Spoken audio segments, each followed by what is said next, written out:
آخر اعزاز کے محافظوں نے ہتھیار ڈال دیے۔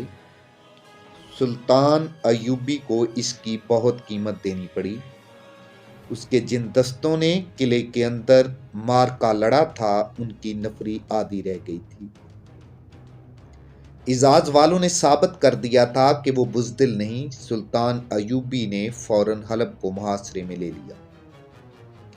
حلب قریب ہی تھا۔ حلب کے اندر جذبے کی یہ کیفیت تھی کہ رات اعزاز کے شعلوں نے انہیں دہشت زدہ کر دیا تھا۔ انہیں یہ بھی معلوم تھا کہ ان کی فوج میں اتنا دم نہیں رہا کہ شہر کا دفاع کر سکے۔ انہی شہریوں نے کچھ عرصہ پہلے سلطان ایوبی کے چھکے چھڑا دیے تھے اور اسے محاصرہ اٹھانا پڑا تھا، مگر اب یہ شہر جیسے مر ہی گیا تھا۔ محاصرے کے دوسرے دن الملک الصالح کا ایک ایلچی سلطان ایوبی کے پاس آیا۔ وہ جو پیغام لایا وہ صلح کی پیشکش نہیں تھی، یہ ایک ایسا جذباتی پیغام تھا جس نے سلطان ایوبی کو جھنجھوڑ ڈالا۔ پیغام یہ تھا کہ نور الدین زنگی مرحوم کی بچی سلطان ایوبی سے ملنا چاہتی ہے۔ اس بچی کا نام شمس النساء تھا۔ یہ الملک الصالح کی چھوٹی بہن تھی۔ عمر 10-11 سال تھی۔ الملک الصالح جب دمشق سے حلب گیا تو اپنی بہن کو بھی ساتھ لے گیا تھا۔ ان کی ماں نور الدین زنگی کی بیوہ دمشق میں ہی رہی تھی۔ وہ سلطان ایوبی کی حامی تھی۔ سلطان ایوبی نے حلب کے ایلچی کو جواب دیا کہ وہ بچی کو لے آئے۔ بچی آ گئی۔ اس کے ساتھ الملک الصالح کے 2 سالار تھے۔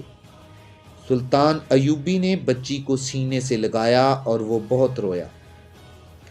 بچی کے ہاتھ میں الملک الصالح کا تحریری پیغام تھا جس میں اس نے شکست قبول کر لی تھی اور سلطان ایوبی کو سلطان تسلیم کر لیا تھا۔ اس نے سلطان ایوبی کی اطاعت بھی قبول کر لی تھی۔ اس میں یہ بھی لکھا تھا کہ گمشتگین کو قتل کر دیا گیا ہے، اس لیے ہرن بھی سلطان ایوبی کی ملکیت تصور کیا جائے۔ تم لوگ بچی کو ساتھ کیوں لائے ہو؟ سلطان ایوبی نے سالاروں سے پوچھا۔ یہ پیغام تم خود نہیں لا سکتے تھے؟ جواب سالاروں کو دینا چاہیے تھا، لیکن انہوں نے بچی کی طرف دیکھا۔ بچی نے سلطان ایوبی سے کہا، ماموں جان، مجھے بھائی صالح نے بھیجا ہے، آپ اعزاز کا قلعہ ہمیں دے دیں اور ہمیں حلب میں رہنے دیں، ہم آئندہ آپ سے لڑائی نہیں کریں گے۔ سلطان ایوبی نے بچی کے ساتھ آئے ہوئے سالاروں کو غضبناک نظروں سے دیکھا۔ وہ شرط منوانے کے لیے زنگی مرحوم کی بچی کو ساتھ لائے تھے۔ میں اعزاز کا قلعہ اور حلب تمہیں دیتا ہوں شمس النساء، سلطان ایوبی نے بچی کو گلے لگا کر کہا اور حکم جاری کر دیا گیا۔ اعزاز کے قلعے سے اپنی فوج نکال لی جائے اور حلب کا محاصرہ اٹھا لیا جائے۔ اس نے حلب کے سالاروں سے کہا، میں نے اعزاز اور حلب اس معصوم بچی کو دیا ہے، تم بزدل، بے غیرت اور ایمان فروش اس قابل نہیں کہ تمہیں فوج میں رہنے دیا جائے۔ سلطان ایوبی نے اعزاز اور حلب کو سلطنت اسلامیہ میں شامل کر دیا اور الملک الصالح کو نیم خود مختاری کی حیثیت دے دی۔